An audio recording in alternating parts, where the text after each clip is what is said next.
नमो ह्रीं नमो सिद्धाणं नमो आयर्याणं नमो वैजयाणं नमो लोये शव श्रावणम् चट्टारी मंगलम हरियंता मंगलम सिद्धा मंगलम साहू मंगलम केवली पंतो धर्म मंगलम चट्टारी लोगोत्तमा हरियंता लोगोत्तमा सिद्धा लोगोत्तमा साहू लोगोत्तमा केवली पंतो धर्म लोगोत्तमा चट्टारी शरण पौजामी हरियंते शरण पौजामी सिद्धे शरण पौजामी साहू शरण पौजामी केवली पंतो धर्मो शरण पौजामी।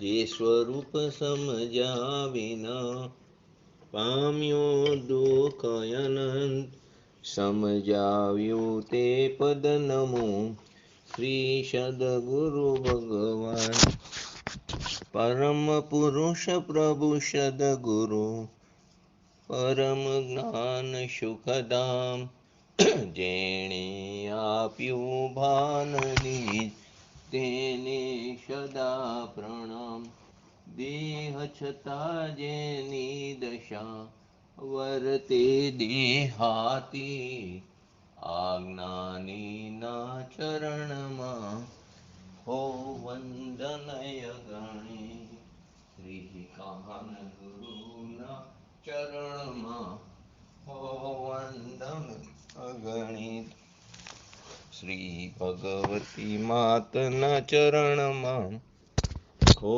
વંદનય ગણિત। આપણે નિમિત્ત નૈમિત્તિક સંબંધમાં સૌથી પહેલા નિમિત્ત કોને કીધું અને ઉપાદાન કોને કીધું। જ્યારે પણ કાર્ય થાય છે ત્યારે કારણોનો સમૂહ હોય છે, તે કારણોના સમૂહમાં તેના બે મુખ્ય રીતે ભેદ કરવામાં આવ્યા, એક નિમિત્ત કારણ અને એક ઉપાદાન કારણ। એટલે કે કાર્ય એક જ પ્રકારનું હોય છે, પરંતુ ત્યાં તેના કારણોની અપેક્ષાએ તેને બે પ્રકારે કથન કરવામાં આવે છે કે જ્યારે ઉપાદાનની અપેક્ષાથી કાર્ય થાય છે, એટલે કે ઉપાદાનની અપેક્ષાએ જ્યારે કાર્ય થઈ રહ્યું છે ત્યારે તેને ઉપાદેય કહેવામાં આવે છે, અને તે જ કાર્યને જ્યારે નૈમિત્તિકની અપેક્ષાથી કહીએ તો તેને નિમિત્તની અપેક્ષાએ તો તેને નૈમિત્તિક કહેવામાં આવ્યું। એટલે કે કાર્યના કથન બે છે, પણ કાર્ય તો એક જ છે, એટલે કે જે ઉપાદેય છે તે જ નૈમિત્તિક છે। અને જ્યારે જ્યારે નિમિત્ત નામનું કોઈ વિશેષ દ્રવ્ય નથી, પરંતુ જ્યારે જ્યારે પોતાની ઉપાદાન શક્તિ, પોતાની નિજ શક્તિ વડે દ્રવ્ય કાર્યરૂપે પરિણમે છે, ત્યારે અનુકૂળ વસ્તુ સામે જે કંઈ વસ્તુ છે તેનામાં અનુકૂળપણાનો આરોપ આવે છે, તેને નિમિત્ત કહેવામાં આવ્યું છે। તે નિમિત્ત અને નૈમિત્તિક સંબંધની આપણે વાત ચાલી રહી છે। તો કે નિમિત્ત નૈમિત્તિક સંબંધમાં પૂજ્ય બનારસી દાસે એક વસ્તુ સરસ રીતે એમને દોહામાં કીધી છે, ઉપાદાન નિજ ગુણ જહાં તહાં નિમિત્ત પર હોય। તો અહીં જે પર કીધું છે તે પરદ્રવ્યથી પણ વધારે સૂક્ષ્મતાથી જોઈએ તો અહીં પર બે પ્રકારના કીધા, એક પરદ્રવ્યની પર્યાયને પર કીધું અને એક સ્વદ્રવ્યના અન્ય ગુણોની પર્યાયને પણ પર કીધું। તો એના ઉપરથી આપણે જે આગળ 6 સામાન્ય ગુણની ચર્ચા કરી હતી તેની વાત પણ સમજી। ત્યાં આપણે એવું બોલતા હતા દરેકની ડિફાઇનમાં કે જે શક્તિને કારણે, જે શક્તિના નિમિત્તે, તો ત્યાં પણ નિમિત્ત શબ્દ આવતો હતો। એટલે કે જે શક્તિને કારણે અથવા જે શક્તિને નિમિત્તે દ્રવ્ય અનાદિ અનંત કાયમ ટકનારું છે તે શક્તિને આપણે અસ્તિત્વ ગુણ કીધું। જે શક્તિના નિમિત્તે દ્રવ્ય પોતાની પ્રયોજનભૂત ક્રિયા અથવા તો અર્થક્રિયાકારીત્વ શક્તિ છે તેને આપણે વસ્તુત્વ ગુણ કીધું। જે શક્તિના નિમિત્તે દ્રવ્ય સતત અખંડ અવિરતપણે તે ટકતું રહે છે અથવા ટકીને બદલતું રહે છે તેને શું કહે છે, સતત અખંડ અવિરતપણે તેનું પરિણમન થતું રહે છે તે દ્રવ્યત્વ ગુણ કીધો। દ્રવ્યનો વસ્તુનો બે સ્વભાવ છે, એક ટકવો અને એક બદલવો। કાયમી ટકતો સ્વભાવ અને સાથે નિરંતર બદલતો સ્વભાવ। આ જે નિરંતર બદલવા રૂપી જે પરિણમન છે તે તેના દ્રવ્યત્વ ગુણને કારણે છે। હવે અહીં વસ્તુત્વ ગુણ કહો, અસ્તિત્વ ગુણ કહો કે દ્રવ્યત્વ ગુણ કહો, કોઈ પણ વસ્તુ કહો, તે દરેક ગુણ પણ પોતે પરિણમન કરે છે। તો ત્યાં વસ્તુત્વ ગુણ નિમિત્ત નથી કે દ્રવ્યત્વ ગુણ નિમિત્ત નથી, અસ્તિત્વ ગુણ નિમિત્ત નથી. ખરેખર તો જે વસ્તુત્વ ગુણનું જે પરિણમન થાય છે તે નિમિત્ત છે. દ્રવ્યત્વ ગુણનું જે પરિણમન થાય છે તે નિમિત્ત છે, અથવા તો અસ્તિત્વ ગુણનું જે પરિણમન થાય છે એટલે તે નિમિત્ત છે. કેમ કે પ્રત્યેક ગુણનું કાર્ય તો નિરંતર ચાલુ રહેશે. તેમાં દ્રવ્યત્વ ગુણ નિમિત્ત છે, એટલે કે પ્રત્યેક દ્રવ્યની બધા ગુણોની સત્તા અનાદિ અનંત છે. તેમાં તે દ્રવ્યનો અસ્તિત્વ ગુણ નિમિત્ત છે. તે અસ્તિત્વ ગુણ નિમિત્ત નથી, પણ અસ્તિત્વ ગુણના પરિણમન જે એનું પણ પરિણમન હર સમયે થઈ રહ્યું છે તે નિમિત્ત છે. કેમ કે એક દ્રવ્ય જેમ બીજા દ્રવ્યનો કરતા નથી તો સ્થૂળ કથન કીધું, તેવી જ રીતે એક દ્રવ્યનો એક ગુણ તે બીજા ગુણનું કાર્ય કરતો નથી. એક જ દ્રવ્ય લો તો એનો એક ગુણ તે બીજા ગુણનું કાર્ય કરતો નથી. એટલું જ નહીં, પણ પ્રત્યેક સમયે જે હર સમયે નવી નવી પર્યાય ઉત્પન્ન થાય છે તે પોતાના સ્વ સમયે પોતાની યોગ્યતાથી જ ઉત્પન્ન થાય છે. તો એના ઉપરથી પ્રશ્ન હતો કે અમારે નિમિત્તને શોધવાના કે નહીં, તો કે નિમિત્તને શોધવાના નથી. કેમ કે નિમિત્ત નામનું એક પહેલી વસ્તુ કોઈ વિશેષ દ્રવ્ય નથી, તે દ્રવ્યની પર્યાય છે. તે દ્રવ્યને શોધી કાઢો તો તે દ્રવ્યની કઈ વિશિષ્ટ પર્યાય ઉત્પન્ન કરવી કે જે આપણામાં નિમિત્ત બને, તે પણ આપણા હાથમાં નથી. કેમ કે આપણે કોઈ પણ દ્રવ્યની પર્યાયમાં પરિણમન કરી શકતા નથી. આપણી પર્યાયને પણ આપણે ફેરફાર કરી શકતા નથી, આગળ પાછળ કરી શકતા નથી. તેમ કાર્ય હંમેશા એક સમયનું છે, વર્તમાન સમયનું છે. તો એક દ્રવ્યમાં અનંતા ગુણો પ્રત્યેક સમયે પ્રત્યેક ગુણનું પરિણમન હર સમયે થતું રહેશે. તો કયા ગુણના કયા કાર્યને તમે નિમિત્ત તરીકે ગોતશો? કયો ગુણ લેશો, એનું કયું કાર્ય એનું પણ હર સમયે પરિણમન થયું, તો કઈ પર્યાયને તમે નિમિત્ત તરીકે ગોતશો? કેમ કે એક સમયનું જે કાર્ય છે આપણા સક્ષમ જ્ઞાનમાં પકડી શકાતું નથી. આપણા જ્ઞાનમાં જ્યારે આવે ત્યારે તો તે પર્યાયનો વ્યય થઈ ગયો હોય છે. હવે જેનો વ્યય થઈ ગયો તેનું નિમિત્ત કેવી રીતે ગોતી શકશું? તેથી નિમિત્ત સહજ રૂપે થાય છે. તો નિમિત્ત તે ગોતવાનું નથી, તે નિમિત્ત સહજ રૂપે ત્યાં ઉપસ્થિત થાય છે. આપણે આંગળીનું એક્ઝામ્પલ લીધું હતું. આંગળી હલાવી ચલાવી તેમાં અનંત પૂતગલ પરમાણુ છે. તો અનંત આંગળી તો એક ખરેખર પૂતગલ સ્કંધ છે, તેની અંદર રહેલા અનંત પરમાણુ તે પૂતગલ છે. તે પરમાણુ પોતાની ઉપાદાન શક્તિ, પોતાની નિજ શક્તિને કારણે પોતાની અંદર રહેલી પરમાણુ પૂતગલ છે તેમાં રહેલી પોતાની ક્રિયાવર્તી શક્તિને કારણે તે ક્ષેત્રથી ક્ષેત્રાંતરની ક્રિયા થાય છે. તેમાં અંતરંગ નિમિત્ત એટલે કે નિયમરૂપ જે નિમિત્ત છે, અંતરંગ નિમિત્ત એક છે, બધામાં તે એક સરખું હોય છે, સમાન હોય છે.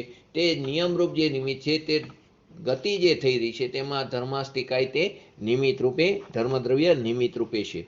જીવે ઈચ્છા દર્શાવી માટે આંગળી હેલી, તો હું હલાવું ત્યારે જ આંગળી ચાલી શકે છે, એવી જે આપણી મિથ્યા માન્યતા છે જેનું નીચે પ્રમાણે એટલે કે બીજી આપણે બે એક્ઝામ્પલ તેનું ખંડન કર્યું.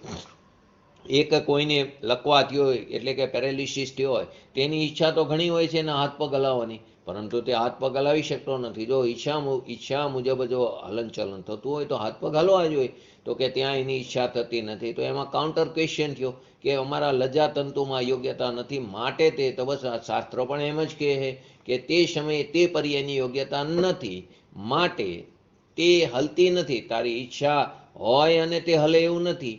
તે સમયે જો એની ગતિરૂપે થવાની યોગ્યતા છે તે પર્યાયની, તો તે ગતિરૂપે થાય છે. ત્યારે તે તારી ઈચ્છા છે તે નિમિત્ત છે. તે ઈચ્છા કર્યો અને માટે આંગળી હેલી એમ નથી.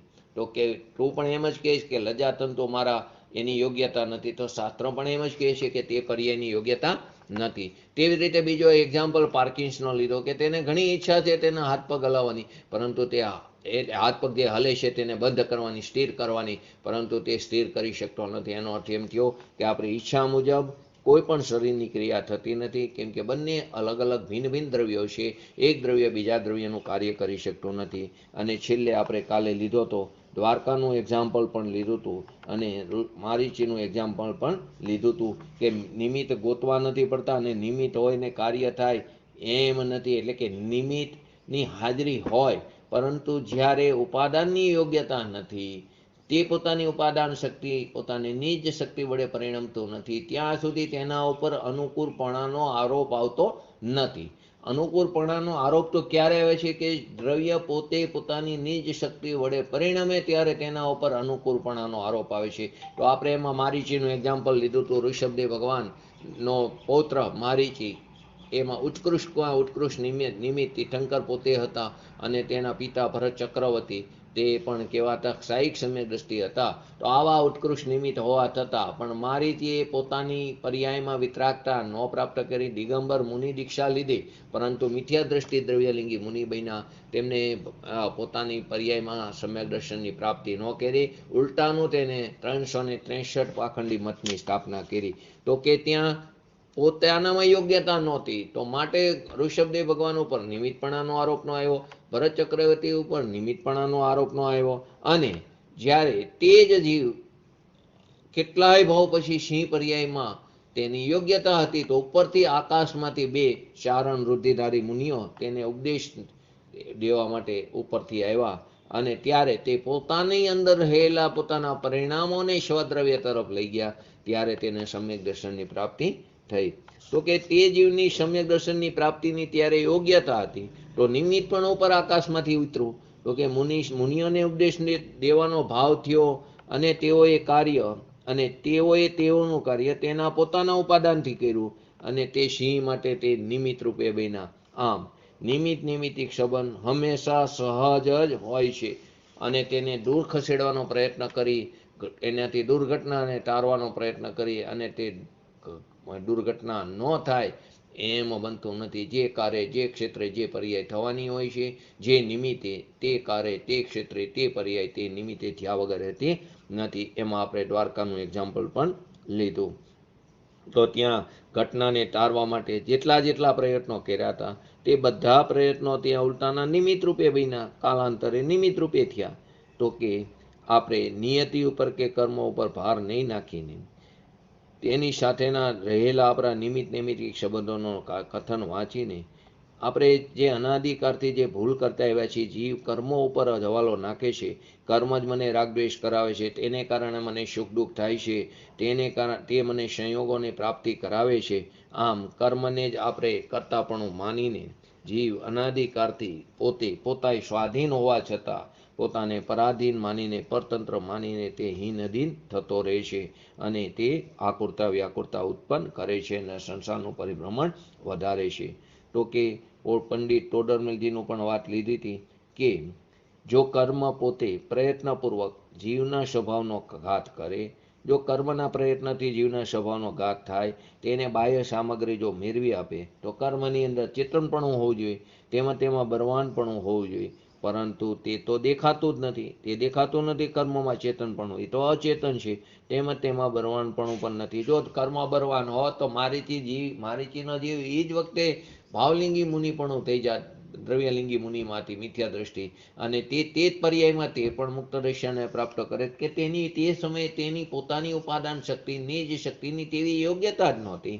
માટે કર્મ તે બળવાન નથી, તે તો દેખાતા જ નથી. ત્યાં નિમિત્તિક સંબંધ હોય છે. એટલે કે જે સમયે જે કર્મનો ઉદયકાર હશે, ત્યારે જીવ પોતે જ સ્વભાવરૂપ પરિણમન કરતો નથી. જે સમયે તે કર્મનો ઉદયકાર હશે, ત્યારે જીવ પોતે જ સ્વભાવરૂપ પરિણમન કરતો નથી.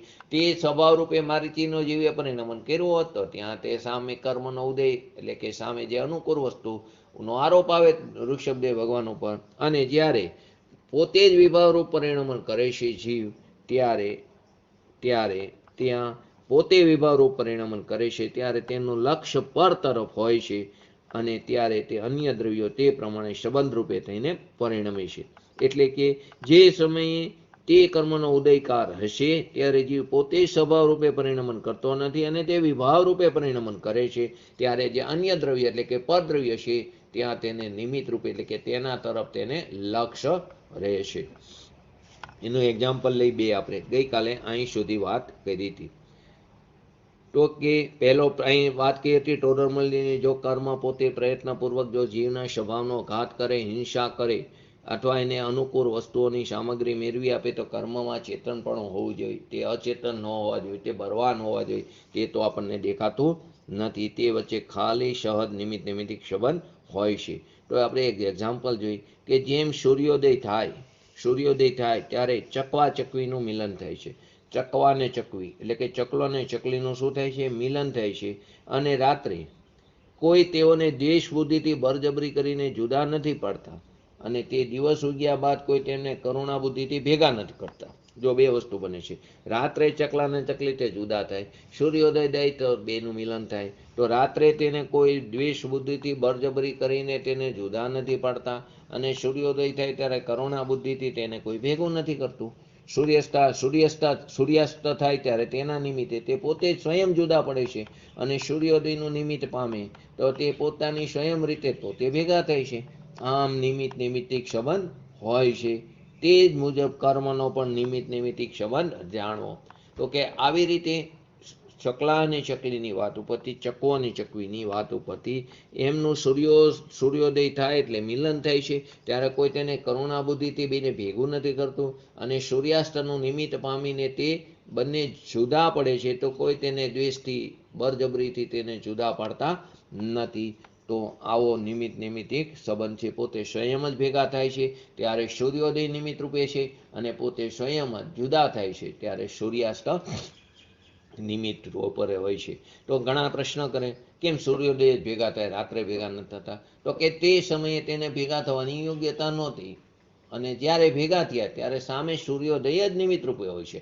જ્યારે જ્યારે આપણને સમ્યક દર્શનની પ્રાપ્તિ થાય ત્યારે સામે કુદે કો ગુરુ કો શાસ્ત્રનું શરણ ન હોય, ત્યાં નિમિત્ત રૂપે સાચા દેવગુરુ શાસ્ત્રનું જ શરણ રૂપ હોય, નિમિત્ત હોય, તેનું જ શરણ હોય છે. અને જ્યારે જીવ મિથ્યાત્વ રૂપે પરિણમન કરી રહ્યો છે, વિભાવ રૂપે પરિણમન કરી રહ્યો છે, રાગદ્વેષ રૂપે પરિણમન કરી રહ્યો છે, ત્યારે અને વિપરીત માન્યતા તેનામાં જ્યારે દ્રઢ થતી હોય છે, જ્યારે તેનામાં ગૃહિત મિથ્યાત્વ દ્રઢ થતું હોય છે, ત્યારે ત્યાં કુદેવ કુગુરુ કુશાસ્ત્ર જ નિમિત્ત રૂપે હોય છે, એટલે કે શરણ રૂપે હોય છે. બસ આવો નિમિત્ત નૈમિત્તિક સંબંધ તે સહજ રૂપે હોય છે.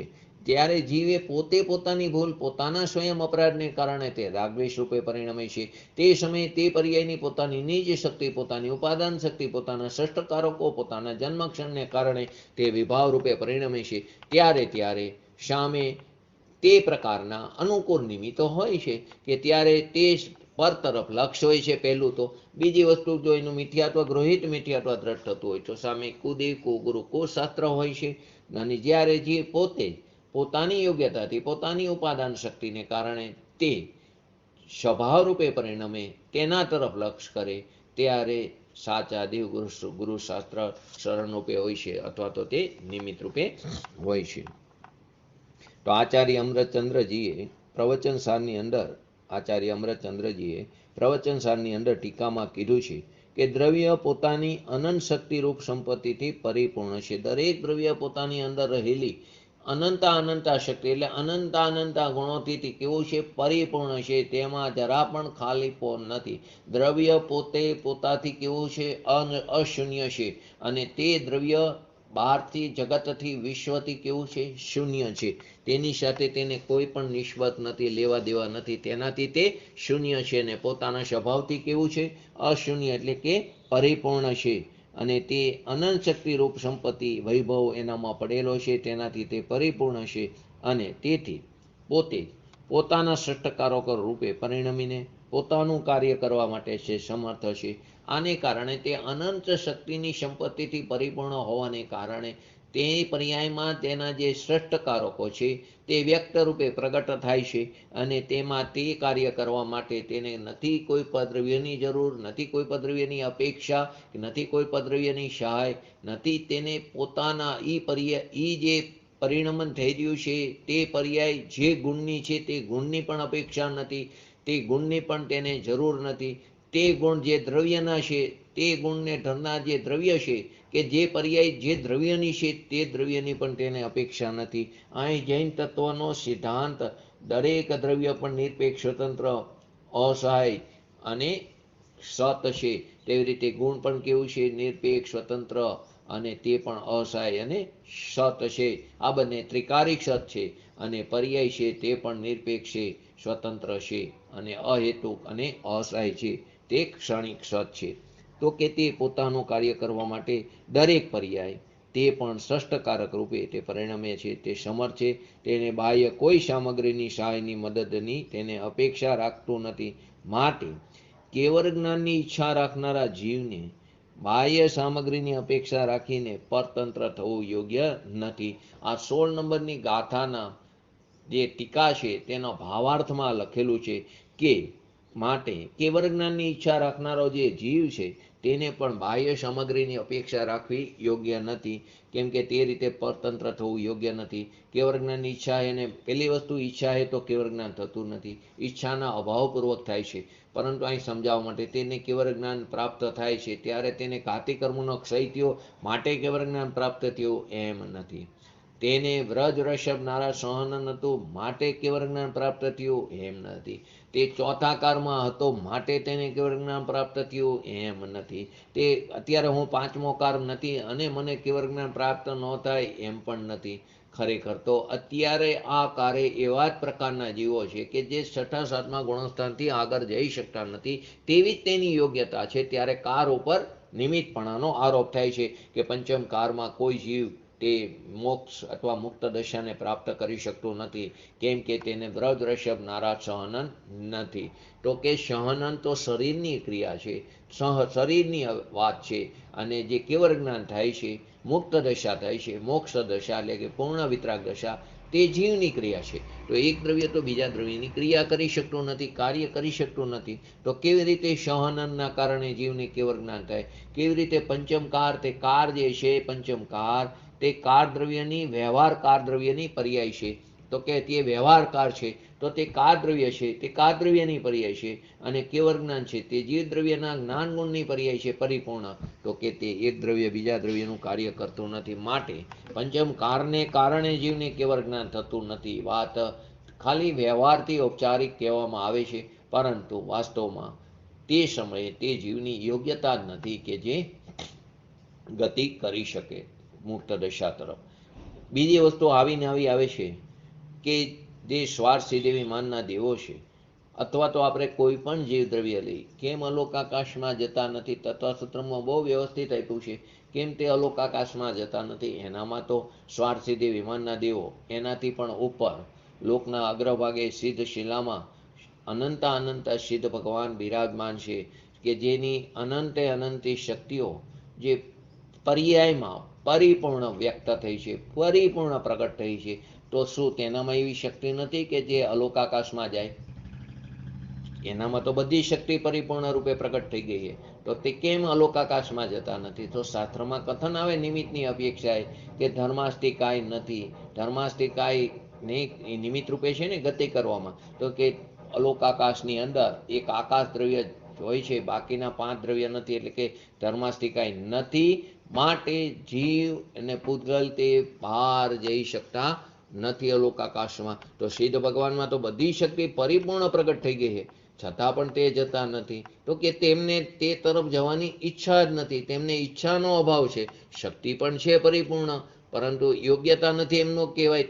તે અપેક્ષાએ ત્યાં એમ કહેવાય કે તેમની ઈચ્છા જ નથી તેમને, કેમ કે એમને તો ઈચ્છાનો નિરોધ થઈ ગયો છે, ઈચ્છાનો અભાવ છે. અને તે તો પોતાના સ્વરૂપ તરફ અંદર જ એકદમ લીન હોય છે. એની અંદર તેમનો પુરુષાર્થ સતત પોતાના સ્વભાવમાં ટકવાનો ચાલુ હોય છે. તેમને બહાર જવાની ઈચ્છા એટલે કે ઉપયોગ નથી બહાર જવાનો, તેથી તે બહાર તરફ જતા નથી. ત્યારે ત્યાં ધર્માસ્તિકાયને નિમિત્ત રૂપે કીધું કે ધર્માસ્તિકાયનો અભાવ છે, માટે લોકાકાશની બહાર તે ગમન કરી શકતા નથી. તો કે બાહ્ય સામગ્રીની અંદર કેવળ જ્ઞાનની ઈચ્છા કરવામાં બાહ્ય સામગ્રીની જે અપેક્ષા રાખવી તે પરતંત્ર એટલે કે પોતાને પરાધીન માનવું તે યોગ્ય નથી. તો બાહ્ય સામગ્રીમાં દેવગુરુ, શાસ્ત્ર, કર્મ કે બીજી કોઈ પણ અનુકૂળતા તે લેવાનું, તેના ઉપર એની ઉપર અપેક્ષા રાખવી તે યોગ્ય નથી. જે આપણે 6 કારકનો જે શબ્દો આવ્યો તે આપણે આગળ 6 કારકની ચર્ચામાં આવી ગયો. માટે અમરચંદ્ર આચાર્ય દેવ આત્મખ્યાતિના ગ્રંથમાં આત્મખ્યાતિની ટીકામાં અંતમાં લખે છે કે હે વ્યવહારીજનો, આ ટીકા તે અમરચંદ્ર સૂરીએ લખી છે, રચી છે. એવા મોહથી તમે નાચતા નહીં. આ તો શબ્દોની રચના શબ્દો વડે થઈ છે. જ્યારે તેમનામાં પણ આવી વિનમ્રતા છે, પોતે આખી આત્મખ્યાતિ ટીકાના રચયિતા છે, છતાં પણ તે શું કહે છે? આ ટીકા અમરચંદ્ર સૂર્યે કરી રચી છે, એવા મોહથી તમે નાચતા નહીં. તે સમયે જે ટીકા રચાણી તે શબ્દો છે, તે શબ્દોની રચના શબ્દોને કારણે, તે શબ્દ તે પૂતગલ છે, તે પૂતગલની અંદર જે એની ક્રિયાવર્તી શક્તિ છે, તેની પોતાની ક્રિયાવર્તી શક્તિ, તેની પોતાની ઉપાદાન શક્તિ, તેની પોતાની નિજ શક્તિને કારણે ટીકા રચાણી છે. હું તે ટીકાનો રચયિતા નથી. આવા મોહમાં તમે પણ નાચતા નહીં. એમ કરીને આત્મખ્યાતિના અંતમાં તેમણે લખેલું છે. ગુરુદેવના પ્રવચનમાં પણ આ વાત વારંવાર આવે છે. આ બધું આપણે એમ કહીએ કે બોલવા પૂરતી છે, કેમ કે આપણે તો કાયમ કર્તૃત્વ બુદ્ધિને કાયમ રાખી છીએ. તેથી બીજાએ જે વાક્ય કીધા તેને આપણે એની ખાતરી થતી નથી, કેમ કે આપણે તો એવું બધું માની લીધું, આ બધું તો બોલવા પૂરતું છે, આ તો સમજાવવા પૂરતું છે. પરંતુ જેણે પોતાની કર્તૃત્વ બુદ્ધિ, પોતાનું કર્તાપણું, અહમપણું કાયમ રાખ્યું છે, તેને બીજાએ કહેલા બધા વાત તેને અંતઃકરણપૂર્વક તેને રૂચતું નથી, કે તેને એની ખાતરી થતી નથી, તેને ઘરે આ વાત ઉતરતી નથી. માટે આપણે વિચારવું જોઈએ કે વસ્તુ સ્વરૂપનું તત્વનું જ્ઞાન થયા પછી, એટલે કે સમ્યક દર્શન પ્રાપ્ત થયા બાદ પદ્રવ્યના બધા કાર્યો થતા જોવામાં પણ આવે છે, પદ્રવ્યના બધા કાર્ય થતા જોવામાં દેખાય પણ છે, પરંતુ પોતાની ભિન્નતા, હું તેનાથી જુદો છું, હું તેનાથી ભિન્ન છું, તેવી ભિન્નતા સદાય માટે પ્રતીતિમાં, અનુભવમાં આવવી જોઈએ, આવતી રહે છે. કે જેને સમ્યક દ્રષ્ટિને આવતી જ રહે છે, કેમ કે તેને વેદ જ્ઞાન સહજ રૂપે થાય છે, હઠપૂર્વક કરવું પડતું નથી. માટે આચાર્ય એમ કહે છે કે વસ્તુ સ્વરૂપનું તત્વનું જ્ઞાન થયા પછી, એટલે કે સમ્યક દર્શનનું જ્ઞાન થયા પછી પદ્રવ્યના બધા કાર્યો થતા જોવામાં પણ આવે, પરંતુ તે સમયે પણ પોતાની ભિન્નતા સદાય માટે તેને અનુભવમાં આવતી રહેશે.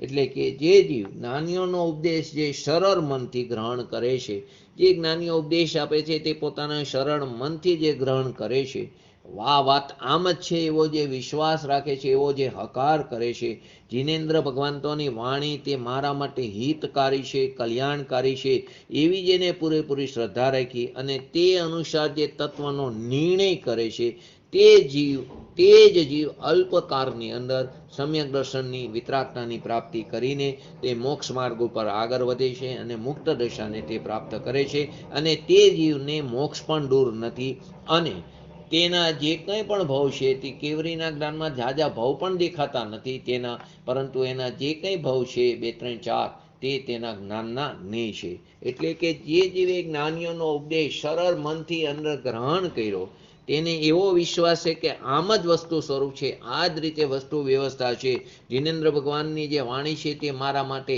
પરમ હિતકારી છે, કલ્યાણકારી છે, એવી યથાર્થ પૂરેપૂરી અડગ અતૂટ શ્રદ્ધા ત્યાં રાખી અને તે અનુસાર જે તત્વનો નિર્ણય કરે છે, તે જીવ અલ્પકાળની અંદર જ તે અપૂર્વ કાર્ય, જે અનાદિકાળથી કર્યું નથી તેવું અપૂર્વ કાર્ય સમ્યક દર્શનની પ્રાપ્તિ કરીને તે મોક્ષ માર્ગ ઉપર ચડે છે અને તે આગળ વધે છે. તેનો મોક્ષ પણ દૂર નથી. તેને કેવળ જ્ઞાન આમ હાથવેદ છે, એટલે કે મતિ જ્ઞાન, શ્રુત જ્ઞાન તે કેવળ જ્ઞાનને બોલાવે છે, તેને કેવળ જ્ઞાન પણ કેવું છે? દૂર નથી. તેને મુક્તિ પણ દૂર નથી. એમ ખરેખર તેના ભાવ પણ ઝાઝા નથી, તે કેવરીના કેવળ જ્ઞાનમાં દેખાણા છે.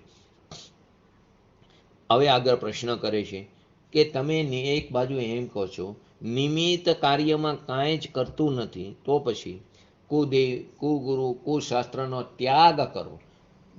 આપણે ઘણી વાર કહીએ છીએ ને કે બટેટા, કંદમૂળ આદિનો ત્યાગ કરો, તેમ આ વાતથી કુદેવ, કુગુરુ, કુશાસ્ત્રનો ત્યાગ કરો એવો ઉપદેશ શા માટે આપો છો?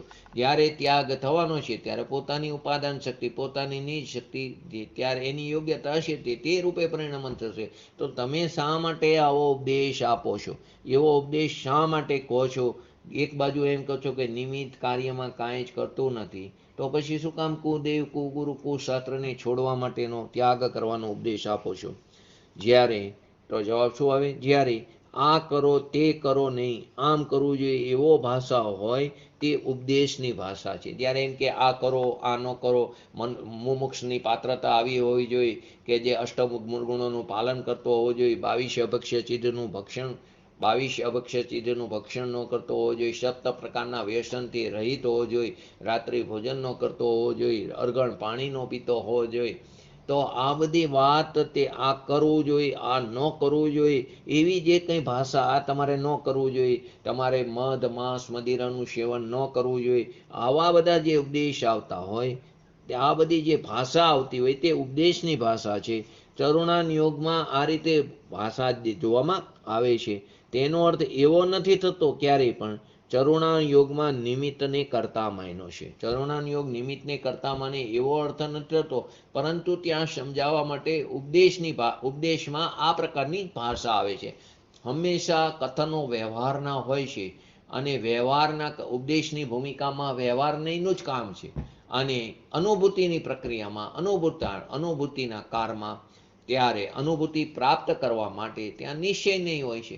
એટલે કે નિશ્ચયનું કાર્ય તે અનુભૂતિ થવામાં છે. એટલે ત્યારે પણ નિશ્ચય તો નથી હોતો, પરંતુ નિશ્ચયનો જે વિષય છે સ્વદ્રવ્ય, તે સ્વદ્રવ્યનું લક્ષ્ય કરવાથી અનુભૂતિ થાય છે. તે અનુભૂતિના કાળમાં તો વિષય પણ નથી હોતો, અને એટલે કે પદ્રવ્યો પણ નથી હોતા, એ સંયોગો પણ નથી હોતા, અને તે નિશ્ચય નહીંનો જે વિષય છે તે વિષયનો પણ ત્યાં ખરેખર તે વિષયનો અભાવ નથી, તે વિષય છે, પરંતુ તે વિષય કરતા છે એવી માન્યતાનો પણ ત્યાં અભાવ છે. વ્યવહારની અંદર તો સંયોગો પણ નથી હોતા અને વિષય પણ હોતો નથી, અને અહીં વિષય હોય છે પણ સંયોગો હોતા નથી નિશ્ચયમાં. તો અહીં અત્યારે જે ઉપદેશની ભાષા આવે છે ચરુણાન યોગમાં, તે ઉપદેશની અપેક્ષાએ તે કહેવામાં આવ્યું છે, પરંતુ ત્યાં એનો અર્થ એવો નથી કે તેને નિમિત્તને કરતા માન્યો છે. આપણે જ્યારે પણ આ વાત યથાર્થ વસ્તુ સ્થિતિનું કથન કરવામાં આવે, ત્યારે પણ આપણે સિદ્ધાંત શીખી અથવા યથાર્થ વસ્તુ સ્થિતિનું કથન કરવામાં આવે ત્યારે તત્વ નિર્ણય તે સિદ્ધાંતોના આધારે થાય. જ્યારે તત્વ નિર્ણય થાય તે સિદ્ધાંતના આધારે થાય. ઉપદેશની ભાષા હોય, ભાષા ઉપદેશની હોય, પરંતુ જ્યારે તત્વ નિર્ણય થાય, અનુભૂતિ થાય, તે સિદ્ધાંતના આધારે થાય છે. અને તત્વ નિર્ણય કરવાની જે પ્રેરણા આપે છે, તે પ્રેરણાવાળી જે એ છે તે ઉપદેશવાળી ભાષા હોય છે. તત્વ નિર્ણય કરવાની પ્રેરણા આપવાવાળી ઉપદેશાત્મક ભાષા આવી જ હોય છે, પરંતુ તત્વ નિર્ણયની અંદર તે સિદ્ધાંતના આધારેનો નિર્ણય થાય છે, અને વસ્તુસ્થિતિનું તે આધારે તેનું યથાર્થ રીતે કથન કરવામાં આવે છે. માટે જે જીવને સમ્યક દર્શન પ્રાપ્ત થાય છે, તે જીવને સાચા દેવ ગુરુ શાસ્ત્રની પ્રતીતિ હોય છે, શ્રદ્ધા હોય છે. તે પ્રયોજનભૂત જે 7 તત્વ છે તેમાં હે, જ્ઞેય અને ઉપાદેય એવી એને શ્રદ્ધા યથાર્થ રૂપે હોય છે. સમ્યક દર્શનની પ્રાપ્તિ થતાં પહેલાં તે જીવની કુદેવની શ્રદ્ધા, આદર, વિનય તેને હોતા નથી. કયું કાર્ય થવા સમયે કયા પ્રકારનું નિમિત્ત હોય છે અને કયા પ્રકારના નિમિત્ત ન હોય, એવું ત્યાં ઉપદેશની ભાષામાં જ્ઞાન કરાવવામાં આવે છે. પ્રાથમિક ભૂમિકામાં જીવોને આ ઉપદેશવાળી ભાષા જ જલ્દી સમજાય છે, માટે જ કહે છે ને મલેચ્છના ખંડમાં મલેચ્છની ભાષા બોલવી પડે છે. તો પ્રાથમિક ભૂમિકામાં જીવોને આ ઉપદેશાત્મક ભાષા જ જલ્દી સમજાય છે, માટે વારંવાર એમ કહેવામાં આવે કે છોકરાઓને પાઠશાળામાં મોકલો, તેને ત્યાં સંસ્કાર પડો. સંસ્કાર તો બીજા સમયે વ્યય થઈ જવાના, પરંતુ ત્યાં ઉપદેશની ભૂમિકા છે, તેને પ્રેરણા માટે આ વાત કરવામાં આવે છે. પરંતુ જ્યારે તત્વ નિર્ણયની કરવાની પ્રેરણા કરવામાં આવે છે, પરંતુ જ્યારે તત્વ નિર્ણય થાય છે ત્યારે સિદ્ધાંતને આધારે થતો હોય છે. પરંતુ ઉપદેશમાં આ જ રીતે ભાષામાંથી તેને સમજાવવામાં આવે છે. માટે કુદેવ ગુરુ, કુશાસ્ત્રના સેવનનો ત્યાગ કરવાનો ઉપદેશ દેવામાં આવે છે. તે ઉપદેશની ભૂમિકામાં છે.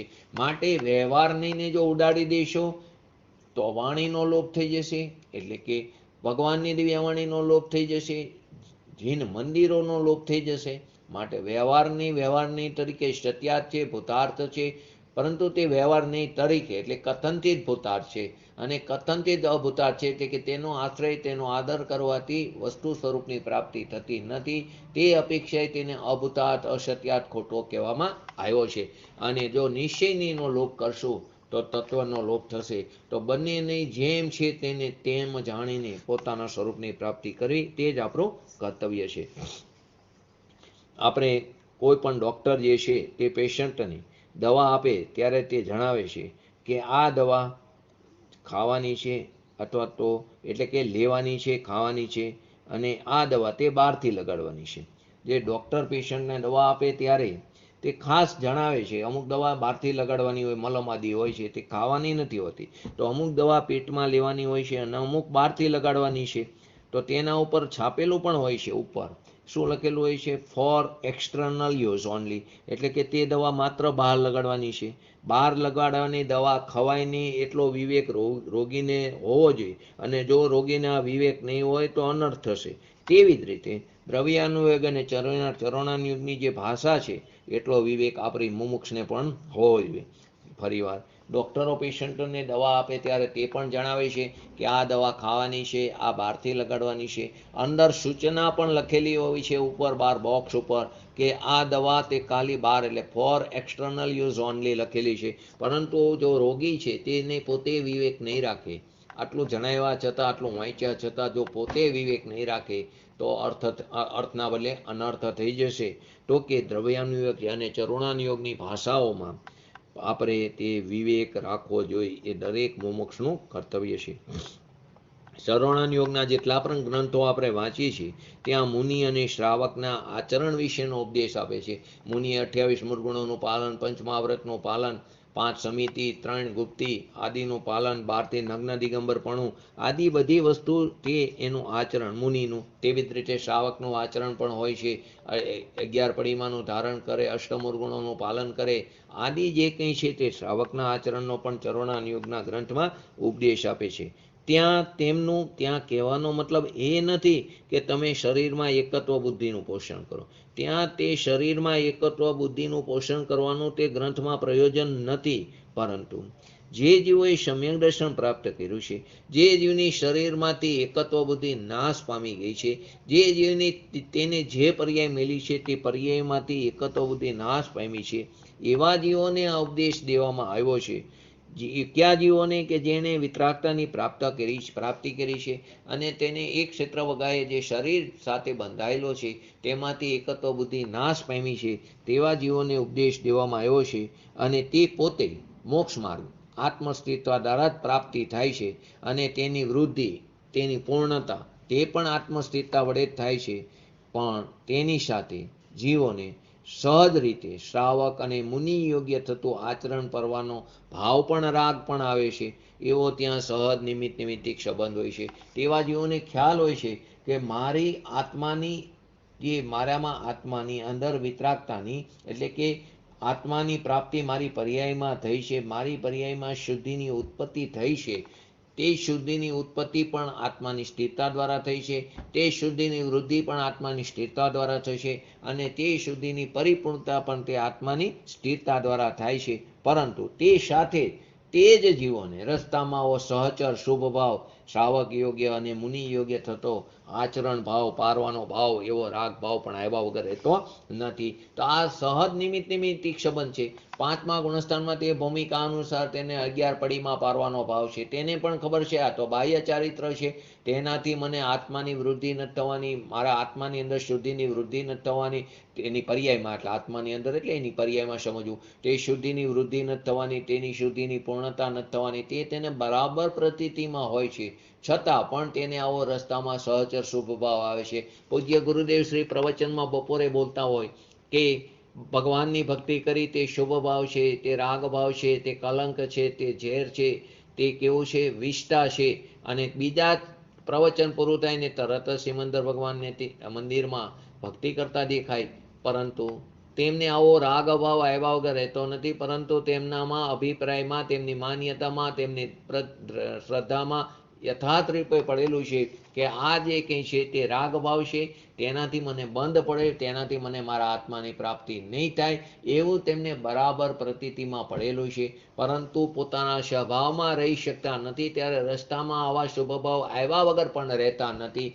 તેથી ત્યાં તેને રસ્તામાં આવતા આવા સહચર શુભ ભાવને કોને? સમ્યક દ્રષ્ટિ જીવને, સાધક જીવને તેને વ્યવહાર મોક્ષમાર્ગ આરોપિત રીતે કહેવામાં આવ્યો છે.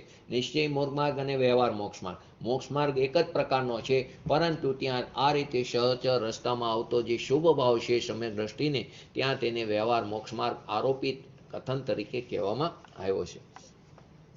તો નિમિત્ત જે છે તે સહચર છે, એટલે કે સૂચક છે, જ્ઞાપક એટલે કે કહેવાવાળું છે. 3 શબ્દો એવા. નિમિત્ત કેવું છે? સહજ સૂચક છે તે, અને જ્ઞાપક કરવાવાળું છે, એટલે કે કહેવાવાળું છે.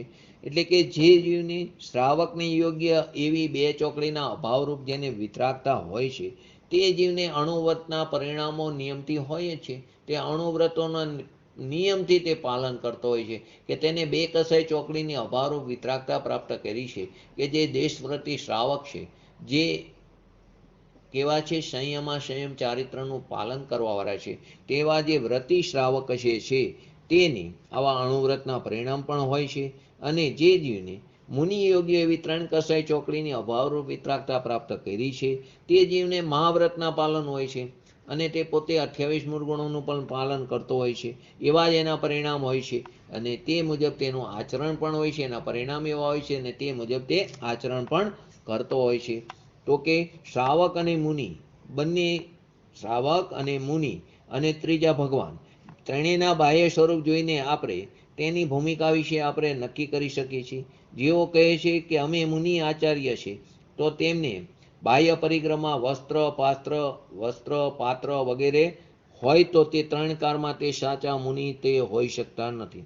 આપણે તેમની બાહ્ય આચરણ ઉપરથી, બાહ્ય સ્વરૂપ ઉપરથી જોઈને તેની ભૂમિકા વિશે નક્કી કરી શકીએ છીએ. એના માટે તો રાત્રે ગુણસ્થાન ચાલે છે. ગુણસ્થાન એટલા માટે ચાલે છે કે આપણે કયા જગ્યાએ કયો જીવ કેવા પરિણામ સાથે હોય છે તેનો આપણને ખ્યાલ આવે, તો આપણે તે ભૂલમાં પડતા અટકી, અને આપણે પણ કયા પરિણામમાં ઊભા છીએ, આપણે કઈ જગ્યાએ છીએ, તો આપણી વિતરાગતા કેવી રીતે આપણે પ્રાપ્ત કરવી જોઈએ, તે ત્યાં એનું જ્ઞાન આપણને તે ગુણસ્થાન શાસ્ત્ર ઉપરથી થાય છે. માટે રાત્રે પણ આ જ વિષય ચાલી રહ્યો છે, કે તમે બાહ્ય સ્વરૂપ ઉપરથી જોઈને ભૂમિકા ઉપરથી નક્કી કરી શકીએ, કે ધારો કે કોઈ મુનિ આચાર્ય, કોઈ એમ કે અમે મુનિ આચાર્ય છીએ, અને તે બાહ્ય પરિક્રમા પાત્ર રાખતો હોય, વસ્ત્ર ધારણ કર્યા હોય, તો તે 3 કાળમાં સાચા મુનિ હોતા નથી.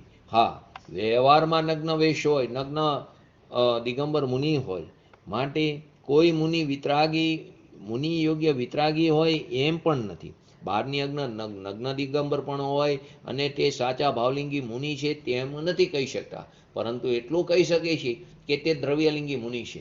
અને તેમાં પણ જો એનું બાહ્ય આચરણ, 28 મૂળગુણો, મહાવ્રતોનું પાલન આદિ આચરણ જેમ છે તેમ યથાયોગ્ય જો તેનું પાલન કરતા હોય, તો તે દ્રવ્યલિંગી મુનિ પણ નમસ્કાર કરવાની યોગ્ય છે.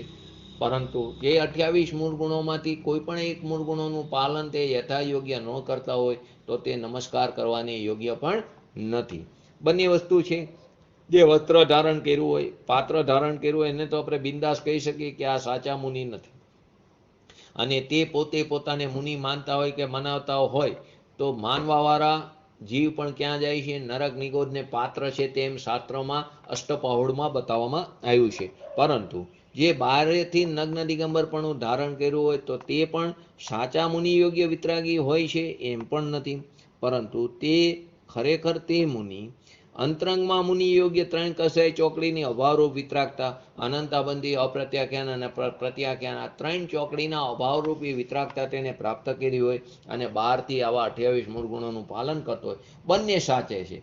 એકલી વિતરાગતા પણ નહીં, સાથે આવા મૂળ ગુણોનું, 28 મૂળ ગુણોનું, મહાવ્રતોનું આદિનું પાલન કરતો હોય, 5 સમિતિ 3 ગુપ્તિનું પાલન કરતો હોય, 13 પ્રકારનું ચારિત્ર કીધું છે, 5 મહાવ્રત, 5 સમિતિ અને 3 ગુપ્તિ, અને 28 મૂળ ગુણોનું પણ જે પાલન કરતો હોય, અને અંદરથી 3 કસાઈ ચોકડીની અભાવરૂપ વિતરાગતા હોય, તે સાચા મુનિ છે. તો અહીંયા આપણે આ જે વાત કરી તેની અંદર વિતરાગતાની સાથે શું આવ્યું? નિમિત્ત રૂપે રાગભાવ. ત્યાં નિમિત્ત રૂપે કયો છે? રાગભાવ. પંચમહાવ્રતોનું પાલન તે રાગભાવ છે. 28 મૂળ ગુણોનું પાલન તે રાગભાવ છે. અને એક બાજુ 3 કસાઈ ચોકડીની અભાવરૂપ વિતરાગતા છે, તો તે વિતરાગતાની સાથે નિમિત્ત રૂપે રાગભાવ, એટલે કે સરાગ ધારા, અને નિમિત્ત રૂપે શરીરની અવસ્થા, તેનો સહજ સુમેર સંબંધ છે. આવો સહજ નિમિત્તિક સંબંધ છે. વિતરાગતાની સાથે નિમિત્ત રૂપે રાગભાવ, એટલે કે સરાગ ધારા છે, અને નિમિત્ત રૂપે શરીરની અવસ્થા, બહારથી નગ્ન દિગંબરપણું, આવો સહજ નિમિત્તિક સંબંધ હોય છે.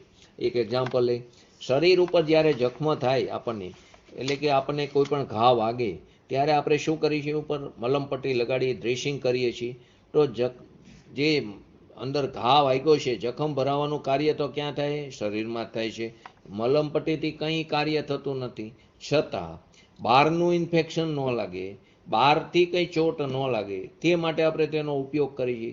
તે જ પ્રમાણે તે ભૂમિકામાં તે મુનિઓને તે યોગ્ય આચાર પણ હોય છે. તેમને પણ ખ્યાલ છે કે આનાથી મને કે મારા આત્માની અંદર જે મારી શુદ્ધિ તે પ્રાપ્ત થઈ છે, પર્યાયમાં મારા આત્માની તે શુદ્ધિની વૃદ્ધિ નથી થવાની, તે તો મારા સ્વભાવના આશ્રય થાય છે. તેમ જે કોઈ જીવને વાગ્યું છે તેને પણ ખરેખર તો જખમ ભરાવાનું કાર્ય તો શરીરમાં થાય, તો પછી મલમપટ્ટી લગાડવાનું શું કારણ? પરંતુ તેને બહારનું ઇન્ફેક્શન ન લાગે, બહારથી બીજી વાર ઘા ન વાગે, તે માટે તેનો ઉપયોગ કરે છે. તેથી જે ભૂમિકા છે તે ભૂમિકા યોગ્ય આચાર પણ હોય છે. તો કે ઘણીવાર ઘણા પ્રશ્નો આપણને કરે, તો પછી ગુરુદેવ જ્ઞાની પુરુષો ઉપદેશ શા માટે આપે છે? તે શા માટે સ્વાધ્યાય આદિ કરાવવાનું વારંવાર કહે છે? તો કે ગુરુદેવ એમ કહેતા હતા કે શબ્દોની રચના તે પરમાણુઓની પોતાની ઉપાદાન શક્તિ વડે થનારું કાર્ય છે. તેમાં નિમિત્તો અનેક છે. જે શબ્દોની રચના, જે ભાષા પ્રજ્ઞા નીકળી રહી છે તે એની પોતાની નિજ શક્તિ, ઉપાદાન શક્તિ વડે પરિણમે છે. તેમાં નિમિત્ત અનેક છે. તેમાં તમે પણ નિમિત્ત રૂપે છો. લખવાનો રાગ મારામાં ઉત્પન્ન થાય તે કંઈ પૂછીને આવતો નથી મને. ધારો કે કોઈ શાસ્ત્રની રચના કરતો હોય આચાર્ય ભગવાન, તો કે તે શાસ્ત્ર લખવાનો ભાવ તો તેનામાં ઉત્પન્ન થાય છે, તે કોઈને પૂછીને આવતો નથી, તે પણ સહજ નિમિત્ત છે.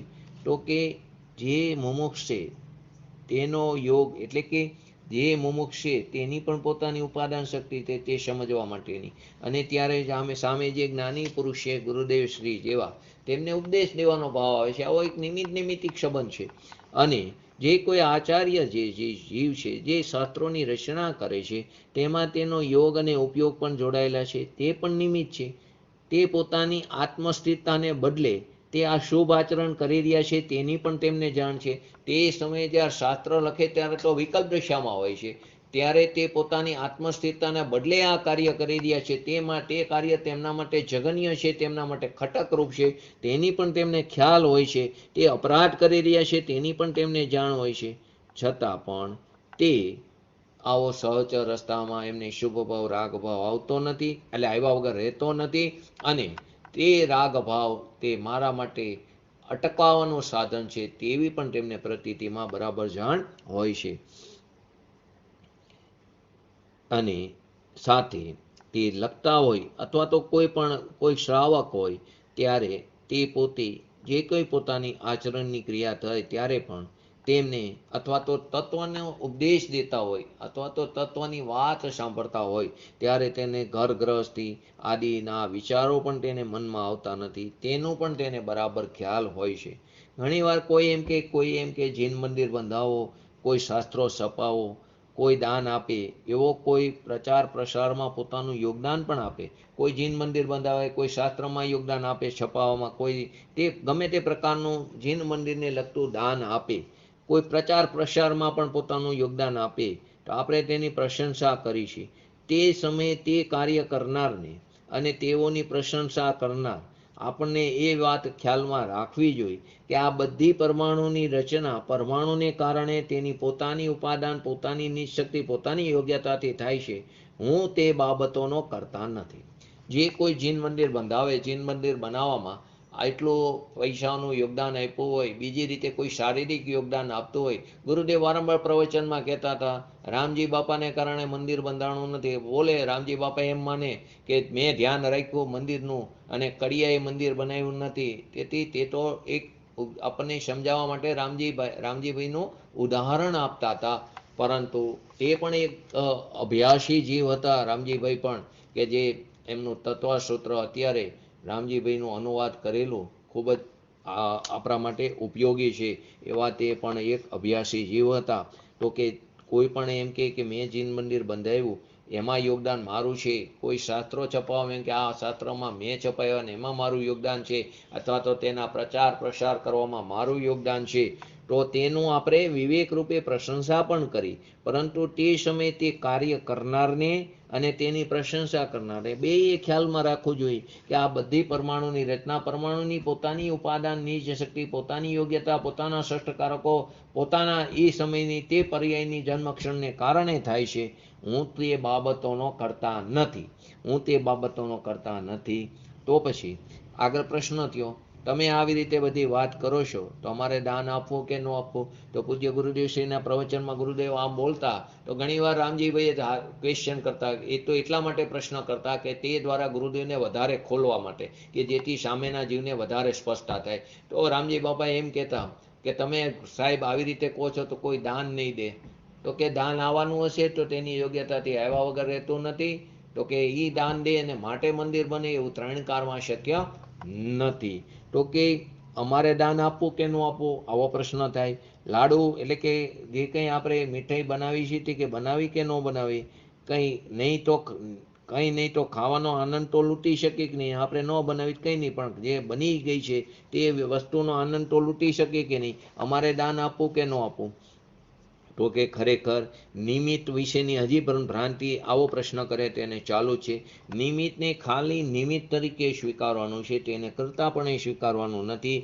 જે કાર્ય થાય છે તેને યોગ્ય એવું નિમિત્ત પણ સહજ રીતે ઉપલબ્ધ થતું હોય છે. તેને કોઈ હટાવી પણ શકતું નથી અને તેને કોઈ જબરદસ્તીથી લાવી પણ શકતું નથી. જીવની અનાદિકાળથી આ જે મિથ્યા બુદ્ધિ છે તે આમ જ ચાલતી આવી છે કે હું પદ્રવ્યનો કરતા છું. માત્ર કરતા માનીને તે અટકતો નથી, પરંતુ હું પદ્રવ્યનો ભોગતા છું. એવો જે ભ્રાંતિયુક્ત જે અભિપ્રાય જીવમાં અનાદિકાળથી જે પડ્યો છે વિદ્યમાન રૂપે, તેને કારણે જીવ સંસારમાં રખડે છે. તો કે આપણે કાર્યના કરતા છીએ કે નહીં તે જોવામાં એક સાદી અને સરળ આપણે એક પ્રયત્ન કરી. ગુણમાં જે શક્તિ વિદ્યમાન હોય છે તેના પ્રગટ અંશને તો આપણે પર્યાય કહીએ છીએ. આપણી ગુણની જે શક્તિ અપ્રગટ રૂપે, અવ્યક્ત રૂપે પડેલી છે સામર્થ્ય રૂપે, પરંતુ તેના જે પ્રગટ અંશ છે એટલે કે જે વ્યક્ત રૂપે થાય છે તેને આપણે પર્યાય કહીએ છીએ, તેને જ આપણે કાર્ય કહીએ છીએ. તો કે એનો અર્થ એવો કે જેવો ગુણ તેવું કાર્ય, એટલે કે જે કાર્યનો આપણે પોતાને કરતા માનીએ છીએ તેમાં મારા ગુણો પ્રગટ થયા છે કે નહીં તેનો વિચાર કરી. એટલે કે આપણે જે કોઈ કાર્યના કરતા માની છીએ તેમાં મારા ગુણો અંદર પ્રગટ થયા કે નહીં તો એનો વિચાર આપણે એક સાદી યુક્તિથી કરી. ઘણી સ્ત્રીઓ એમ કહે છે, અભિમાન કરે છે, જો મેં કેટલી સરસ રોટલી બનાવી. તો આપણે અંદર ગુણો ક્યાં છે? જ્ઞાન, દર્શન, ચારિત્ર, સુખ વગેરે ગુણો છે. તો એનો અંશ રોટલીમાં પ્રગટ થયો. આપણે આગળ શું આવ્યું એક સાદી યુક્તિમાં કે ગુણમાં જે શક્તિ જે વિદ્યમાન હોય છે તે શક્તિ અપેક્ષાએ ત્યાં અવ્યક્ત રૂપે સામર્થ્ય રૂપે પડી છે, પરંતુ તેનો જે પ્રગટ અંશ પર્યાયમાં જ્યો, જેને આપણે પર્યાય કહીએ છીએ, પ્રગટ અંશને આપણે જે પર્યાય કહીએ છીએ, કાર્ય કહીએ છીએ, એનો અર્થ એવો થયો કે જેવો ગુણ તેવું કાર્ય થાય છે, એવા ગુણનું અહીંયા પરિણમન થાય છે. તો અહીં અત્યારે આપણે એમ કહીએ કે મેં સરસ રોટલી બનાવી, તો મારી અંદર તો દર્શન, જ્ઞાન, ચારિત્ર, શોક, વીર્ય, પ્રભુતા, સ્વતંત્ર શક્તિ આદિ અનંત શક્તિ છે, તેનો અંશ રોટલીમાં પ્રગટ થયો કે નહીં? તો કે ના, એમ તો કદી બનતું નથી. તો એનો અર્થ એમ કે તમે તે કાર્યના કરતા નથી, તે આપણું કાર્ય નથી. જીવ આ સાદી યુક્તિ છે કે આપણે તેના કરતા છીએ કે નહીં. જ્યાં આપણા ગુણોનો અંશ પ્રગટ થયો હોય તે કાર્યના આપણે કરતા, જ્યાં આપણા ગુણોનો અંશ પ્રગટ નથી થયો તે કાર્યના આપણે કરતા નથી. તો જીવ પદ્રવ્યનો કરતા માનીને અટકો નહીં, પરંતુ સાથે તેને પદ્રવ્યનો ભોગતા પણ માન્યો, એટલે કે પદ્રવ્યને આપણું ભોગ્ય માન્યું. એટલે પ્રશ્ન ઊભો થાય કે હું લાડવાનો કરતા નથી, લાડવા બનાવવાનો, પણ લાડવાના ખાવાનો ભોગતા તો થઉં છું ને. જે બે પ્રશ્ન કર્યા હતા ને કે હું બનાવી કે ન બનાવી વાજો, પણ ખાવાનો આનંદ તો લૂંટીને, તો કે હું તે ખાઈ તો શકું ને, હું એનો ભોગતા તો છું ને. તો હું એને સ્વાદ લઉં છું, એનો સ્વાદ લઈને આનંદ લઉં છું, સુખી થઉં છું. તો જરા એમ આપણે વિચાર કરો, લાડવાનો કયો ગુણ જીવની અંદર પ્રવેશો? લાડવો પૂતગલ છે, તો તેનો કયો ગુણ જીવની અંદર? એનો ગુણ ક્યાં છે? સ્પર્શ, રસ, ગંધ, વર્ણ. તે ક્યાં આપણી અંદર જીવની અંદર આવ્યા? તો કે લાડવામાં સુખ ગુણ છે કે જેની પર્યાય જીવમાં થાય. લાડવાની અંદર સુખ ગુણ છે કે જેથી તમને સુખની પ્રાપ્તિ થાય, એનાથી જીવને આનંદ થાય. તો કે ના, લાડવામાં સુખ ગુણ નથી, તો આપણને એનાથી કેવી રીતે સુખની પ્રાપ્તિ થાય? તો કે વારંવાર એક લાડવો ખાવાથી કદાચ આનંદ આવ્યો હોય તમને, તમે કાલ્પનિક સુખને સાચું સુખ માની લીધું છે. પરંતુ તમે એમ કહો કે મને એક લાડવો ખાવા મને મજા આવે, આનંદ આવે ખાવાથી, 2 આપો, 3 આપો, પછી તમે જેમ કહો હવે ન આપતા નહીતર મને વોમિટ થશે, તે તમને અંદર અકરામણ થાય છે. તે શાશ્વત સુખ નથી. સુખ છે તે ક્યારેય તેનાથી અકરામણ થતી નથી. તે નિરાકુરતાની તેનાથી પ્રાપ્તિ થાય છે. કેમ કે અનાદિકાળથી અનંત શિવો સીધો લોકના અગ્રભાગે અવ્યાબાદ સુખનો સાદી અનંતકાળ સુધી ભોગવટો કરે છે, પરંતુ ક્યારે તેને અકરામણ નથી થતી. તે નિરાકુરતાની પ્રાપ્તિ કરી રહ્યા છે. તો કે આ બીજું એક્ઝામ્પલથી આ રીતે સમજ્યા. પહેલામાં આપણે રોટલીના એક્ઝામ્પલથી લીધા, એમાં આપણો જ્ઞાન, દર્શન, ચારિત્ર આદિ કોઈ પણ ગુણનો અંશ પ્રગટ થયો? તો કે નથી પ્રગટ થયો. નથી પ્રગટ થયો એનો અર્થ એમ થયો કે આપણે તેના કરતા નથી. બીજી વસ્તુ, આપણે કરતાની વાત જવા દો, પણ આપણે ભોગવવાની તો વાત કરી છે સાથે. અહીંયાથી એકલા અટકતા નથી. તો કે હું આજે કંઈ વસ્તુ બનાવી તેને ભોગવી શકું, એનો આનંદ લઉં છું. તો કે જે બનાવી છે તે વસ્તુ તો પૂતગલ છે. તો પૂતગલના સ્પર્શ, રસ, ગંધ, વર્ણ આદિ મારામાં આવ્યા છે કે ના? બીજું કે તે જે વસ્તુ બનાવી છે તે વસ્તુનો આનંદ એટલે કે એમાંથી સુખ, એમાં સુખ ગુણ છે? તો કે ના, એમાં સુખ ગુણ નથી. તો એનામાં સુખ ગુણ નથી તો એ મારામાં સુખની પ્રાપ્તિ તે કેવી રીતે કરાવી શકે? તો કે જ્યારે જીવને લાડવાની મીઠાશ પોતાના જ્ઞાન વડે જાણી, જ્ઞાન રૂપ એટલે કે જ્ઞાન જે છે તે રસરૂપે પરિણમ્યું? તો કે ના. જ્ઞાન વડે તે જાણી મીઠાશ, પણ તે રસરૂપે પરિણમ્યું? તો કે ના. સ્પર્શ, રસ, ગંધ, વર્ણ આદિ છે તે જ્ઞાન રૂપે પરિણમ્યું? તો કે ના. જો એમ થયું હોત તો જ્ઞાન અચેતન થવાનો પ્રસંગ આવે. જો જ્ઞાન રસ રૂપે પરિણમે તો જ્ઞાન અચેતન થાય. અને લાડવાને જાણતા જ્ઞાન તો જ્ઞાન રૂપે સ્વચતુષ્ય માર્યું છે. લાડુ જ્ઞેય રૂપે તેના સ્વચતુષ્ય માર્યો છે. જો એક દ્રવ્યનો ગુણ બીજા દ્રવ્યમાં જવારું પરિવર્તન કે કાર્ય કરતું નથી, તો પછી સમજી શકવું જોઈએ કે એક દ્રવ્ય તે બીજા દ્રવ્યનો કરતા કે ભોગતા બની શકતો નથી. તો કેવી રીતે સમજાયું છે? જે લાડવાની મીઠાશ છે તે આપણે આપણા જ્ઞાન વડે જ આપણે જાણી. આ લાડવાની મીઠાશ તે ખરેખર તો આપણે જ્ઞાનને વેદી રહ્યા છે, લાડવાને નથી વેદી રહ્યા. લાડવાની જે મીઠાશ જે જ્ઞાનમાં થઈ, તે મીઠાશ એનું જે જ્ઞાન થયું એ જ્ઞાનને આપણે વેદી રહ્યા છીએ. તે આપણે આપણા જ્ઞાન વડે જાણી. જ્ઞાન તે રસરૂપે નથી પરિણમ્યું. જો જ્ઞાન રસરૂપે પરિણમે તો રસ છે તે રસરૂપી જે પર્યાય છે તે ચેતન બની જાય અને જ્ઞાન અચેતન બની જાય. એવું 3 કાળમાં શક્ય નથી. તેવી રીતે તે જ્ઞાન છે તે સ્પર્શ, રસ, ગંધ, વર્ણ રૂપે પરિણમ્યું. જો એમ બધું થાય તો જ્ઞાન અચેતન બનવાનો પ્રસંગ આવે. લાડવાને જાણતા જ્ઞાન રૂપે જ સ્વચતુષ્ય મેળવ્યું. એનું જે જ્ઞાન થયું તે પોતાના સ્વચતુષ્યની અંદર પરિણમન કરે છે. અને જે લાડવો છે તે પરજ્ઞેય છે તે જ્ઞેય રૂપે તે પોતાના સ્વચતુષ્યની અંદર પરિણમન કરી રહ્યો છે.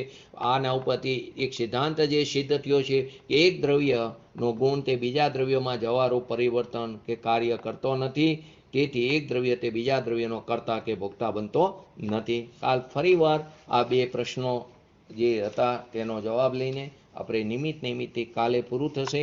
અને કાલે ઉપાદાન કારણ આપણે સમજશું. અને તે પ્રયત્ન એવો બનશે કે શુક્ર શનિવારે અથવા તો રવિવારે તે ઉપાદાન કારણ પૂરું કરશું.